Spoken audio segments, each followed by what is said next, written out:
நம்ம எல்லாரோட போன்லயும் 3750 எமோஜிஸ் இருக்கு. இதுல நீங்க எப்பவாச்சும் ஒரு பிராண்ட நோட்டீஸ் பண்ணிருக்கீங்களா? போனோட எமோஜி இருக்கும், அது ஒரு ஐபோனை ரெப்ரசென்ட் பண்ணல. டிவியோட எமோஜி இருக்கும், அது சாம்சங்கோ இல்ல எல்ஜியோ இல்ல. நிறைய ஃபுட்டோட எமோஜிஸ் இருக்கும், அது எதுவுமே ஒரு பர்டிகுலர் பிராண்ட ரெப்ரசென்ட் பண்ணவே இல்லை, எக்ஸப்ட் திஸ் ஒன். இந்த எமோஜி உங்களுக்கு பார்த்தா என்ன ஞாபகம் வருது? உன்னை பத்தி தான் சொல்லிட்டு இருக்கேன். வெயிட், உங்ககிட்ட நான் இப்ப கொக்கோ கோலான்னு சொல்லவே இல்லையே. இந்த எமோஜிலையும் கொக்கோ கோலாவை மென்ஷன் பண்ணவே இல்லை. உங்களுக்கே இப்ப கொக்கோ கோலா ஞாபகம் வந்துச்சு. பிகாஸ் இந்த எமோஜி மட்டும் பர்டிகுலரா கொக்கோ கோலாவை மட்டும்தான் ரெப்ரசென்ட் பண்ணுது.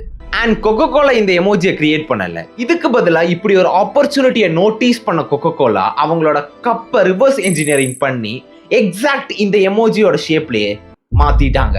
இப்போ இவங்க இந்த ஒரு எமோஜியை கிளைம் பண்ணிட்டாங்க.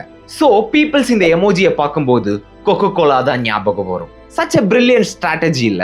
Your brand also have same opportunity right now.